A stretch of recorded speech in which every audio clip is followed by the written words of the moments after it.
All right, this one is for Cancer, the second decan, which is for July 2nd to July 11th. Now, this is for a collective, so obviously it's not going to be just one specific message. It might be, if that's who is going to be watching it. I don't know. Things are funny like that. But anyway, so there might be a few different messages that I'm going to put out for the meanings of these cards. Because some people that are watching it, their situation might be a little different.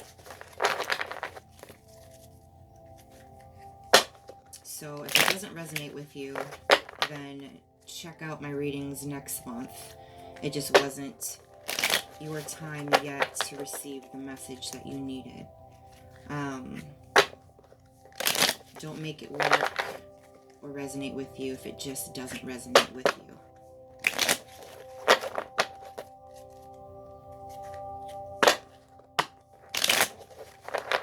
All right, well, I guess that's it for this month for you. You have 3 cards here. The number 3 signifies prayers being answered. It's a reminder that the universe knows what you want, what you are working for and towards, and you are being brought those opportunities and resources.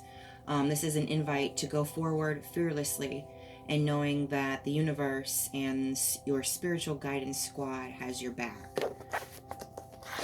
So just have faith moving forward here.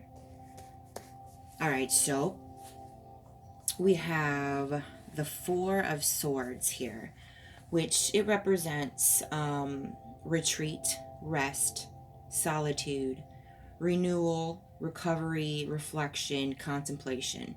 It's like the Hermit, and ironically, you have that at the end as well.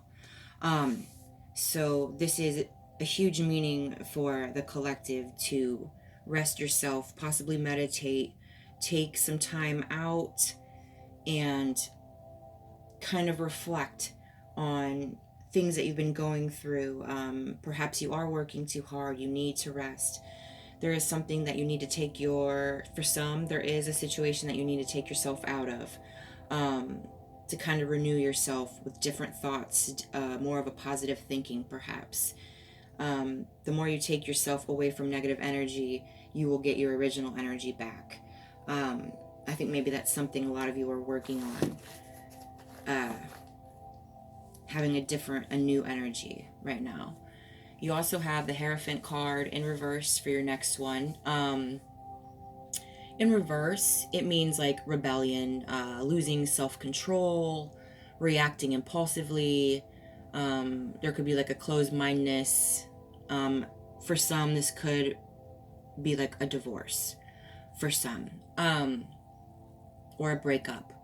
So anyways, the losing self-control, obviously, some of you are seeing that you are reacting impulsively, perhaps some self-destructive natures here. So you're seeing this in yourself, you're kind of getting tired of it. You want to be more open-minded. You're trying to, for some of you that aren't seeing this and you have been feeling not yourself, this is what's happening. So they're saying again, take yourself out of something. Give yourself some solitude so you can reflect and get some renewed energy. See the lessons in what is happening to make you feel this way, especially if there is a divorce for some, or a separation, or a breakup. There was a lesson in love there. There is a lesson from it. So reflect on that, see it, learn from it, grow from it. And next we have the Hermit card, which signifies around the same thing. There's a lot of things that goes with this, so this is going to be a lengthy meaning for this. First and foremost, the Hermit is basically Virgo, if that has anything to do with you. The Hierophant is also the Taurus sign, so that might be for some of you as well.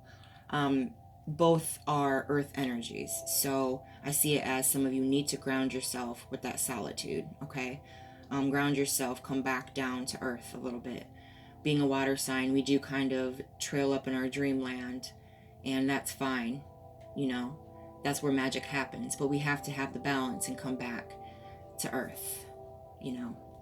Anyways, it also means contemplation, self-reflection, search for truth, solitary to absorb lessons we need to learn, inner wisdom, independent loner. This also, we've kind of already spoken on all of that, so I don't need to kind of keep going on that. But it also, like, for some, it resonates with some because you're sort of like the light in the dark, you know what I mean? If you see the Hermit card, he's the one that brings lights into the caves, the dark caves. You could see him for miles.